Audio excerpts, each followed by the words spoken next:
Thank you, Warwick. Okay. So we're all here for this, right? Decoding patterns to access inner selves. Yeah, okay, good. So, as Warwick mentioned, my name is Nishe Patel. I'm an integrative coach and hypnotherapist. Essentially what I do is I pull together different ideas, different ways of working from lots of different schools of thought, and I blend them into a way of working that's best for each client I work with. And that sort of shifts and changes. And one of the things I become interested in is inner selves. And actually it's quite interesting, as I'm stood here, I'm noticing my inner selves as they're showing up. And there's one, he's a little bit short and stout, a bit round. He's got little feet at the bottom, almost like he's got like little hands tucked in really closely, pushing his glasses up, looking up at me. And he's like, you better start talking to them. You better tell them a story, you better engage them, you better give them something. Oh, can they? Oh, wait a second, that's me. They can hear me. He's getting a little bit nervous. And there's another one that's showing up. She's amazing. Oh, gosh, she's gorgeous. She has got this incredible hair. The crazy thing is, she showed up about 2 weeks ago when I got this haircut. And she suddenly was there, this long flowing hair. It's currently this bright electric pink with flashes of burgundy. She's stunning. And she's got this bit American accent. And she's got, girl, you got this. Girl, you've got this. And she's got it. And there's another one, a third one that's shown up.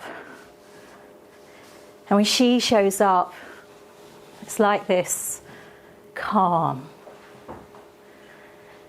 When she shows up, I listen. In fact, all the others, they stop and they listen. Because when she speaks, it's just so on point. And she's there saying, are you prepared? You're going to share your perspective. And just that's enough. She's lovely, isn't she? Just wait till she shows up, it's perfect. And that's what we're here for today. These internal experiences that allow us to recognise our internal world and start working directly with them. And what I'm going to share with you is my perspective on this. And that perspective, as I said, comes from lots of different places. So some of you might have heard of Rick Carson and the work he does with taming your gremlin. You might have heard of Carol S. Pearson. She does more archetypical work, built on Carl Jung. And then you've got people like Debbie Unterman, who's doing stuff about talking to our inner selves. And she works more with subpersonalities. And if we've got any people who've done NLP, there's parts, matrix reimprinting and echoes. Like, there's so much out there that talks to this world. And the approach and my perspective is just built on all of that stuff coming together in a way that I feel works well. So that's what I'm going to share. And my hope for you is that by the end of this talk, you might have gained a little bit of value, just a tiny bit. Perhaps you'll start to apply this to yourself. Perhaps you'll bring it into your work with clients as practitioners. And maybe, and I think this is my biggest hope, you'll gain a little bit of inspiration to follow your passions, to find what connects with you, and to build your own approaches. And it feels important that maybe we start with you guys and check into your experiences. So to do that, I've got a question for you. Have you ever considered how you show up in different situations with different people? Let's take an example. Let's take you at home. Okay, in your home space. Notice how you are in that space, the types of thoughts that run through your mind, how it feels to be there, how you might be behaving, how you might choose to interact with other people. Now notice how you are with your friends. It's a bit different, right? I've got no audience participation here at the moment. Is it different? Yeah, okay, good. Okay, we're on to something. Let's take one more example. Okay, consider yourself at work. Notice, again, the types of thoughts you might have, how it might feel to be there. But now notice how you interact with your management, with your colleagues, your peers, perhaps with your suppliers and your clients. Is that the same as how you show up at holiday? Is it different? Do you find that you're different in those different situations? And thank you. So that's what we're here for today. Is essentially what I'm talking about is how if we start to notice that external world and that external experience, by noticing it, we're able to connect it to our inner selves, the ones that are driving that experience. And once we connect to those inner selves, we're able to begin working directly with that entire inner world. So as coaches, rather than having to bring it all to the surface to work with it, we've now got an approach that will allow us to go directly in there. It's metaphorical work, it's broader, it's got less structure, playful, really taps into who our clients are, and we have a lot of fun with it. Okay? So, it feels important that actually the first thing we should do is actually talk about what inner selves are. And here's my perspective. So my belief, the way I see it, we started out like this, as a whole, true cosmic self, all together, all one. And as we went through life, we had experiences, particularly when we were younger, where we were unable to cope with what was happening. We didn't have the resources to be able to respond. So what we did in an effort to cope is we pushed away parts of who we are. We disconnected and started to disregard parts of us. And that was all done in an effort to cope. And in doing so, we created our aware ego and our inner selves. But these inner selves are still part of us. They still have value to add. And actually, when they have something important to share with us, that's when they show up. That's when we hear them. So sometimes you might hear people refer to an inner critic, the one that's telling us we're not good enough, that we can't do it. Well, actually, there's a message in there. It might not be obvious, but it's there. And they're trying to share it with us. And we're not listening, and we keep pushing them away and turning them away from us. And essentially what we're doing is we're turning our backs on ourselves. And yeah, we can carry on like that, and that's fine. We're still able to cope and get on with life, and it's all right. But actually, I think there's a better way. And that better way, I think, is quite simple.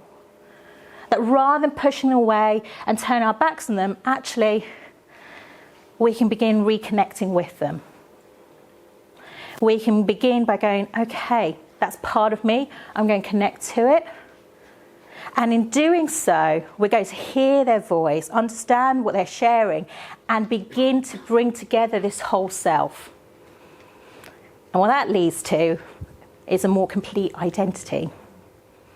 More complete identity leads to greater honesty, greater vulnerability. We're more able to communicate more effectively because we know what we need and we want, and we can share that with other people.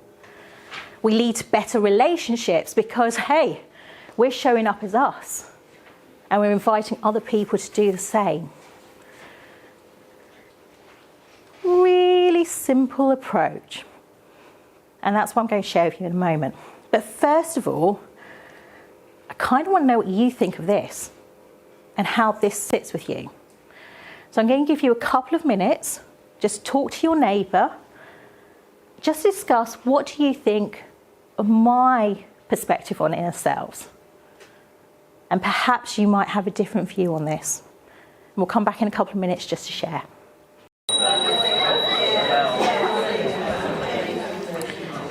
So those of you who know me as a trainer know that I've moved across to the chimes recently. I find it cuts through the noise a little bit easier than my voice. But what would be really lovely is to hear if anyone would be happy to share their thoughts or their questions on this at all? Huh? I was like, there you go, I'm going to do all the work here. Yeah. Yeah, so what you've shared resonates. I also think we are born whole, and then in different experiences we edit ourselves. Yeah. But actually it's the underside of it that really appeals to me, because for me that's a call to congruence. Yeah. When you stop being different people in different situations, when you're congruent. And I think that for a lot of people, that lack of congruence is what causes a great deal of discomfort. Yeah. And all the other words beginning with this that aren't good. So this call to congruence, how actually we're now starting to be whole in ourselves and how we communicate with other people. Lovely, thank you for sharing. Is there anyone else that would like to share or ask a question? Intention affects attention, Okay. right, which affects behaviour. So perhaps on some level it's more about connecting the smaller elements together. When you're in a professional environment, your professional self Yeah. is going to bring true stronger, but that's not necessarily means that the others are quietened down. Just that it's better to connect your professional self with your family and play self. Yeah. And it's similar, you don't want to be a professional when you're with your mates, you want to let loose. So it's a lovely bit about actually connecting the inner selves between them, not just with the aware ego. Right at the end of this talk, it's right at the end, I'm going to talk about how actually you can get the inner selves to talk to each other.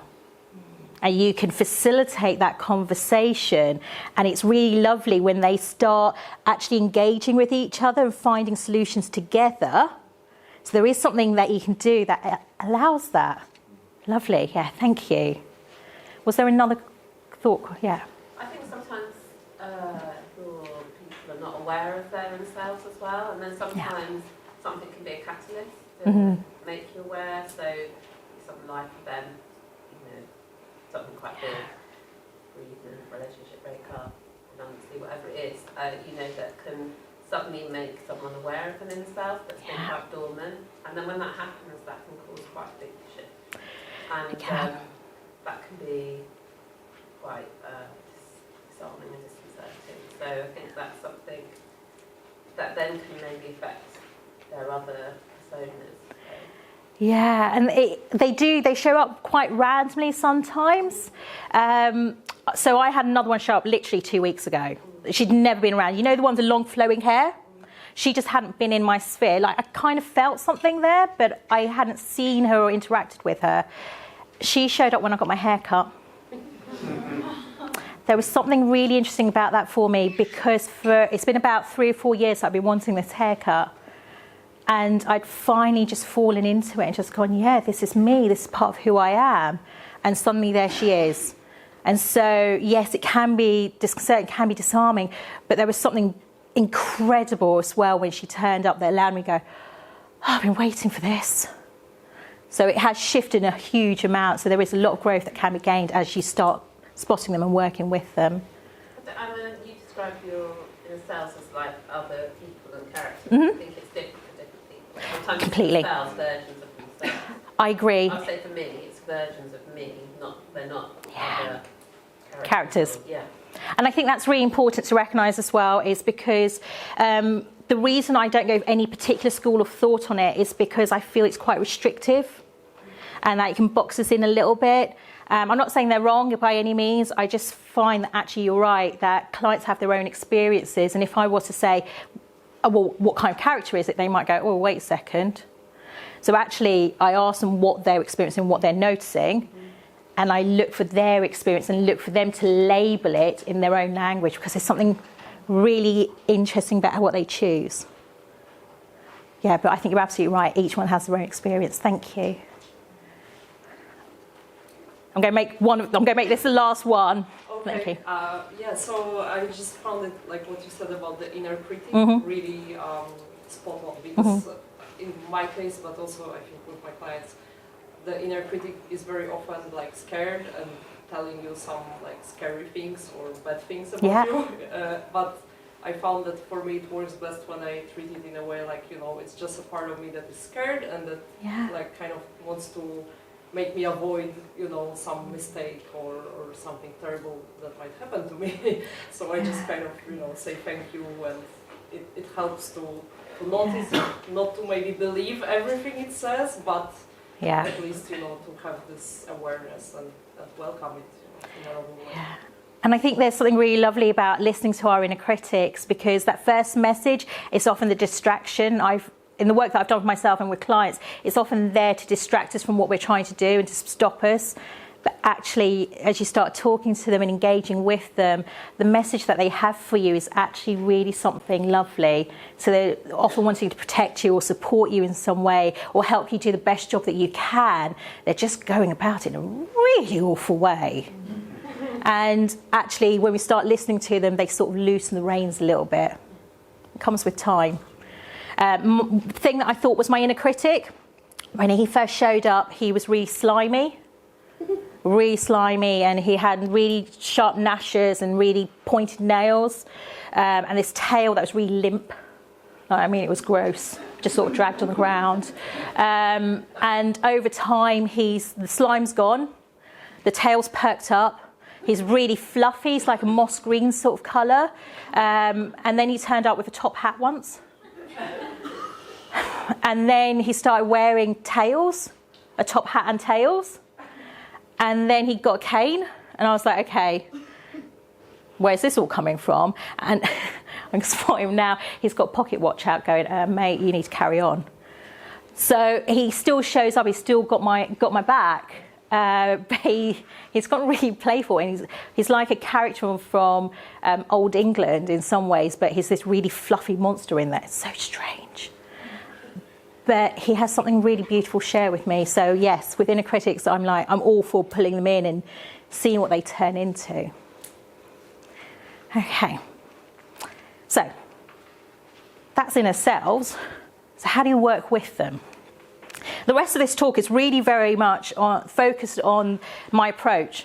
And I'm going to give it to you so that you can actually test it out if you'd like to. And the first step in that approach is awareness. That noticing bit that was mentioned earlier, because most people aren't aware of their inner selves. They don't know what they're like or how they speak to them. All they notice are their experiences.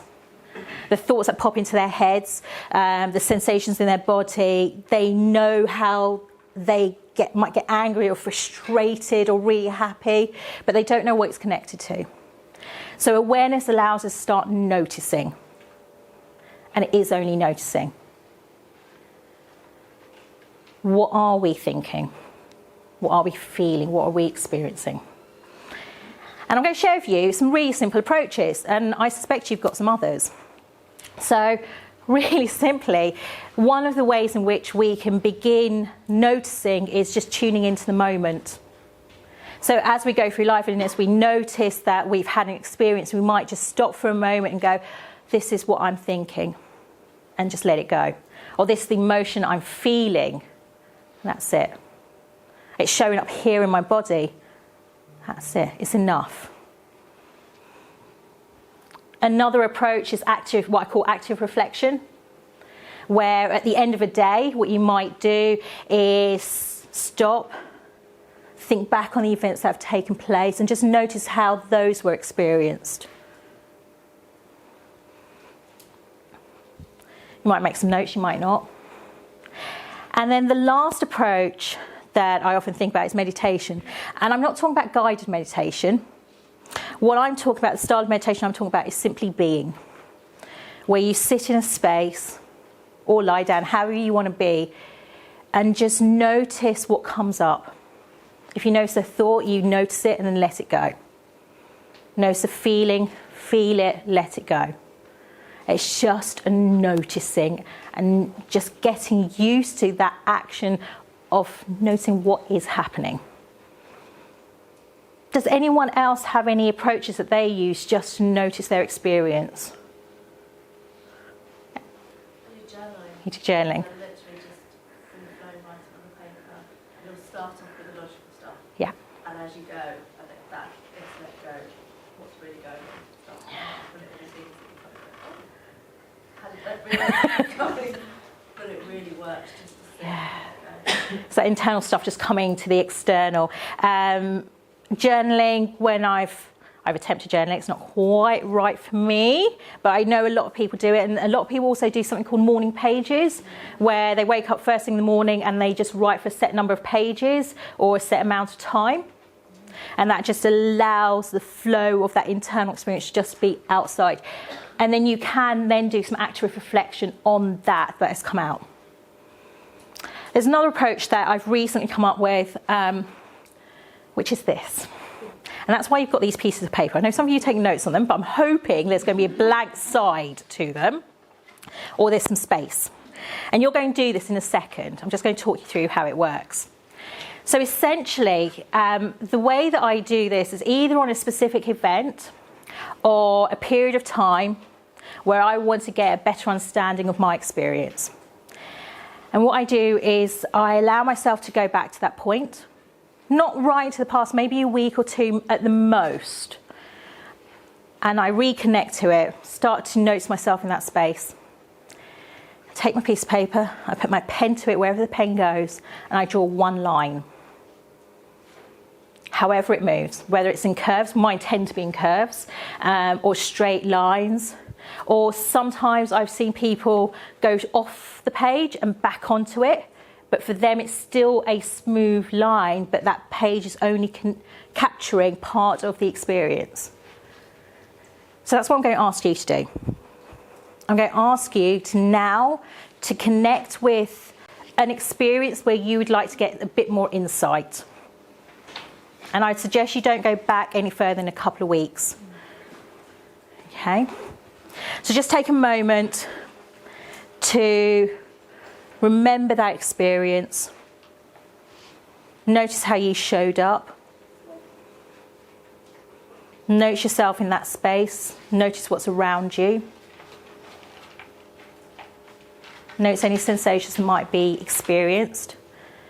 And then put your pen to the paper and draw your one line.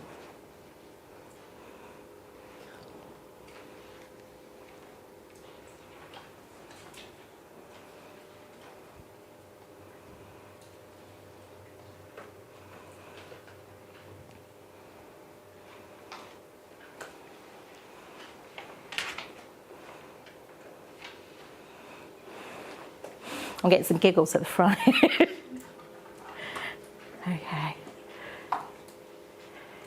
So what you could then do with this is you can look on it and notice what's going on for you. Notice if you notice any crossovers, were there any conflicts, were there any challenges you felt?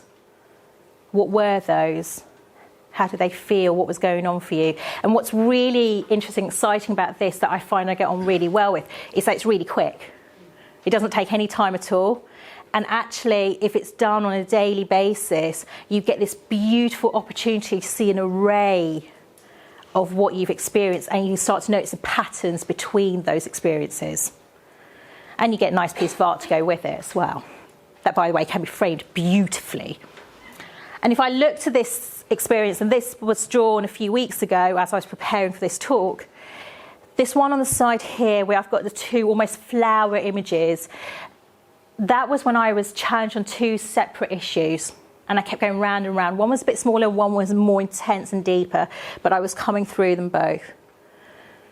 On the other side, that was when I'd come through and I was more in flow.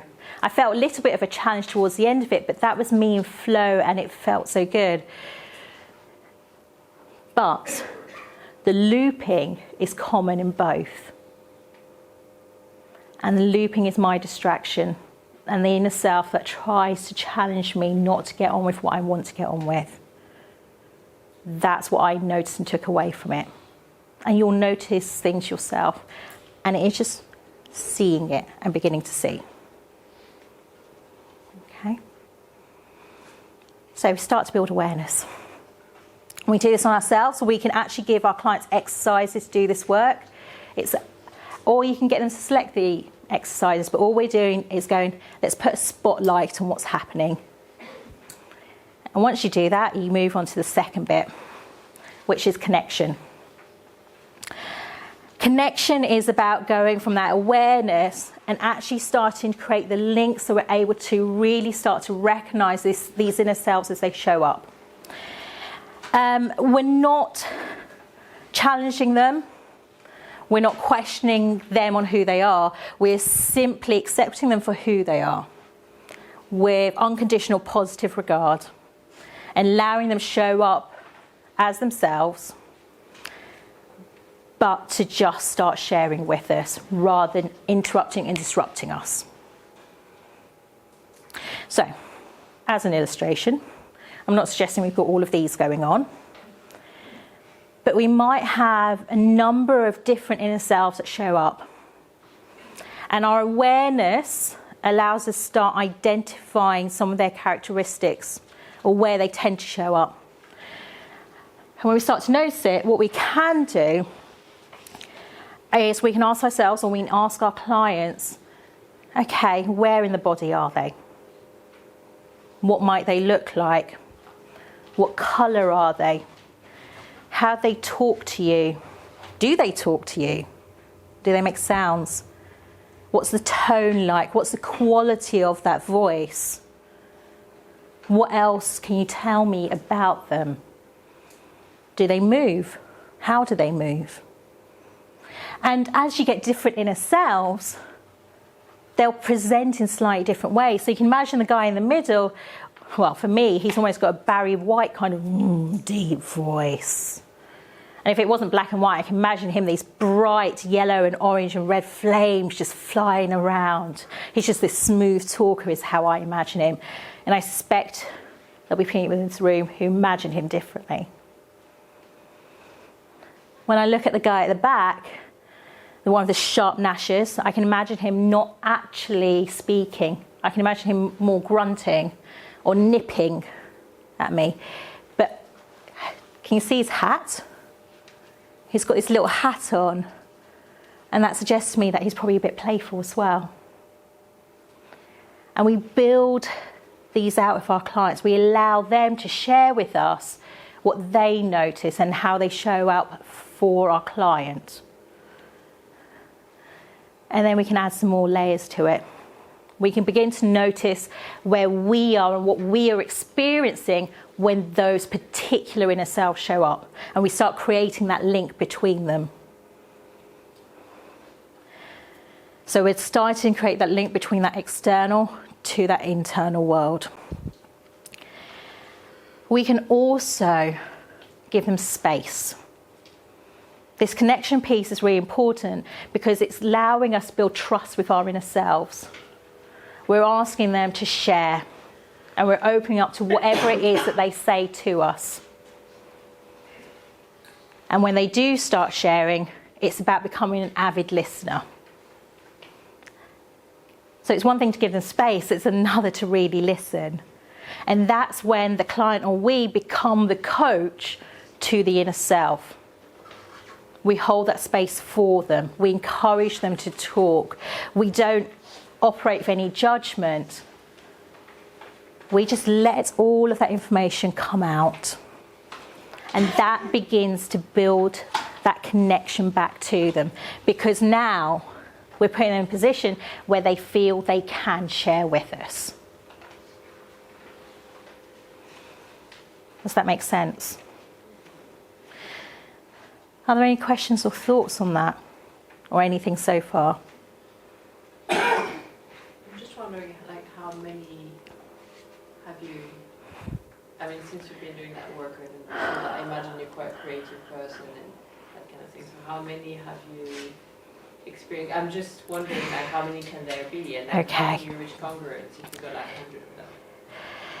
Well, this is it. There's no top number from what I understand. So everything that I've read suggests that most people will be able to easily identify about 6. Then with work and support, you can probably get up to about 12 over time. But there has been research where people have gone up to about 30, and I've seen stories of people going up to about 35 that they can distinctly recognise and know. I don't think there is a top number. But it's individual. And so for me personally, I'm up to 10 that I just know. As soon as they show up, I know which one it is. But I have seen a crowd. So I have literally seen when I've needed the support, and this entire crowd, they're my cheer group. They're brilliant. They show up when I really need the support. But it's like, the best way I can describe it, and this is a bit scary, it scared the life out of me when I first saw it. But what I imagined was me stood on Glastonbury on the pyramid stage, and that crowd. I'm not saying they're all my inner selves, but I saw a lot of things out there that I just went, okay, we'll leave that for now. But I don't think there is a top number. Any other thoughts or questions? Anyone want to check in on anything? When you say you see them, in what sense? I visually see images. Visually? Yeah, so they're almost personified. So I do see little characters. I've got we were talking about little me's, little people of little versions of myself. I've got one. I've got my 4-year-old self that shows up. But it's not just a sensation. I can see them in my mind's eye, my imagination. And not everyone will have that. So if you don't see them, it doesn't matter. But it's being able to recognise each of them distinctly. Is that okay? You can feel them. Yeah? As opposed to seeing them. Absolutely. Absolutely. Not everyone will see them. Yeah. The way you sort of personify them, is that a way to bring your awareness to them? So how you say you visualise them now, is that because you've sort of trained yourself to become more aware of how you are? And because I think that is quite a useful way for people to help understand these different parts of them, to be able to put that. So I think the reason it happened was not because I'm naturally creative or I think people are generally quite visual. It's not that. It's because when I started reading about it, I read descriptions of what other people experienced. So I was naturally starting to look for it. Yeah. So I had the sensations before I ever had the images. Okay. Yeah. Because I know with some sort of people who have had sort of mental health issues and things like that, they often put image to the illness, so they can tell, they can have more awareness of the illness when it's coming up and that sort of thing. So I think it's a good technique. I didn't know that, but that's really exciting actually to know that now. But yeah, that's kind of cool. Thank you so much for sharing. Were there any others? I can take one more if there are. Yeah. I don't know how to formulate this question, to be honest, but it kind of made me think about some disorders that some people have. I guess that they have like multiple personalities. Okay. How do you deal with that? Like, you know, the first thing is like that comes to me like, oh my god, if I'm triggering someone to go with something like this, who, you know, like. Okay, so I don't touch multiple personalities. For me, that's psychotherapy, and that it needs someone as a trained professional to work with it. I do, however, believe that people have inner voices, like I've said, where they recognise that they are part of who they are. So rather than them shifting into someone completely different, they come from this place of the aware ego where they go, oh, I see that bit of me, but I know it's part of me. It's not another person completely. So as I'm talking about these, although I'm characterising them and giving them descriptions, I still wholly and completely recognise them as a part of who I am. I think if you ever came across that, I would be stepping away from this work and supporting that individual to get the support they needed. But as a practitioner, it's not something I would do. Yeah, I never came across that. It's just kind of like, oh my god, what if I trigger someone? But I don't think it would happen. Yeah, we tread carefully. Yeah. Okay, and that's why we have supervision as well, by the way. Yeah. We have the support. Okay, I'm just going to move us on to the very last bit of this, and that is exploration. So we've built the awareness, we've reconnected, and we've built this connection with them. They're starting to share with us. And now we're in a space where we can explore.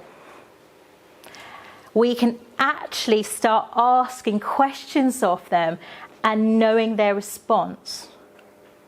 And we can get quite challenging with our questions too, once we've got that connection, that relationship.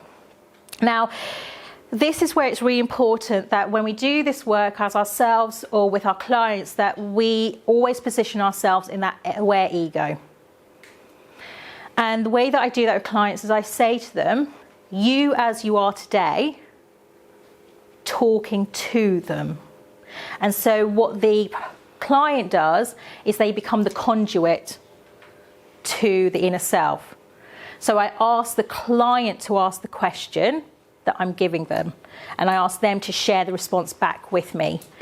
I never actually communicate directly with an inner self that someone else has. So there's always that link through the client. Okay. And some clients go a bit silent on you in this space because they're having conversations with their inner selves. You want to make sure that they're communicating back to you. Just a quick question. Yeah. Would this be when you're talking, sort of just talking therapies, or is this under hypnotherapy, or is it? I'd say that you can do this still in coaching. Just coaching, not hypnotherapy. No, so I do other stuff in hypnotherapy that's more messaging. This is really coaching questions, just indirectly. So we're engaging the client's imagination and we're utilising the metaphor of inner selves or their perception rather than messaging them or challenging them in that way. Could you use this in like the working in with two chairs scenario? The perceptual positioning kind of work. Yes, I believe so. I think that's when you've probably got multiple inner selves and you're managing that. Let's get to that and then see if it makes sense as to how you might do it, but I believe you can. Okay, so we're exploring. So these guys are back.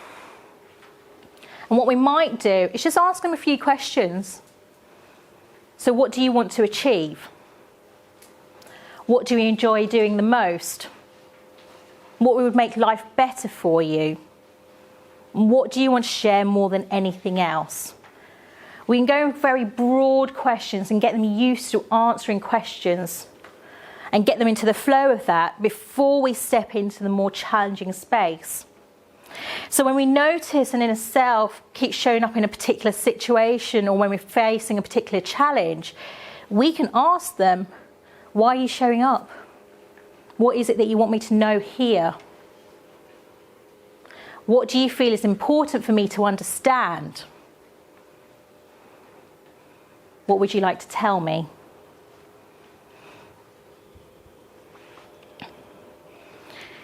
And you get some really odd responses. Sometimes they're really weird in some ways. There's no interpretation of it. It's just simply accepting what comes up. Sometimes when a client's asked what the inner self wants to share, they've got yellow. You're like, yellow?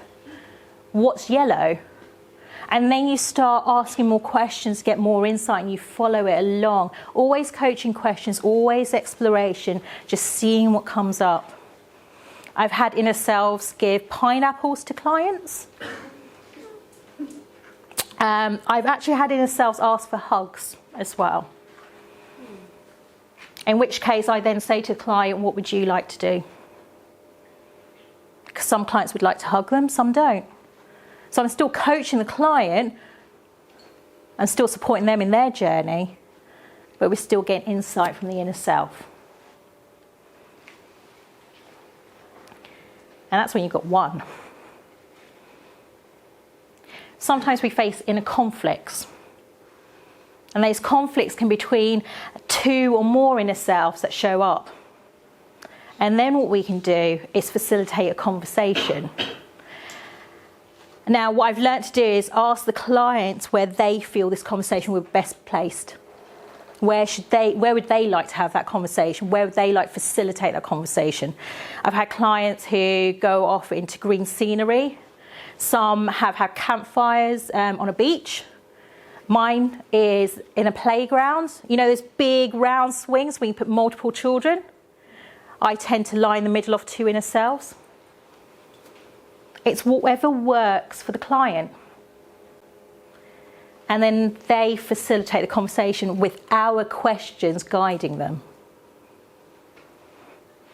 And often what we're looking for is either there's a joint connection between the two parts or more that they're saying, well, this is what we really want for you, and there's a joint message, or the client gets enough information for themselves to choose what they want to do.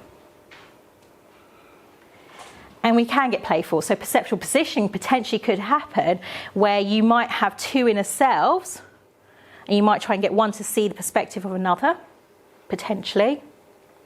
What I would always say with that kind of work is that the client, from their aware ego perspective, shouldn't get involved in that kind of activity. They should always be the facilitator. So they always sit in the position of the coach. And you get quite playful with it. My inner selves take me on little journeys. They take my hand and literally walk me off somewhere. And what I found is a really interesting question, if I've got a longer session with a client, is I might say to them, ask your inner self who else they think you need to speak to. And we go to that next person if they show up. And we trust that if the inner self doesn't want to share, then now's not the right time. It is very much a coaching space and very supportive. And as we continue doing this work, and we get more inner selves, what's interesting is the client actually recognises them when they show up and starts bringing them into the coaching conversation without us actively having to go there. So you end up working with clients on 2 levels as well. So it is quite playful, it's quite engaging. It's just starting it up to get to this exploration stage that takes a bit of time. Usually. Some clients will just jump into it. You mentioned earlier that one of Yeah. your monsters changed. Is there a place where that you can get rid of one so you don't like it? I would ask the question why someone would want to get rid of part of themselves. Now, I've known people that have locked them away or put them to the side so they can't communicate with them for a while because they need a space. I've heard of someone send theirs on holiday. So you can get quite creative. I don't know if you can get rid of them completely.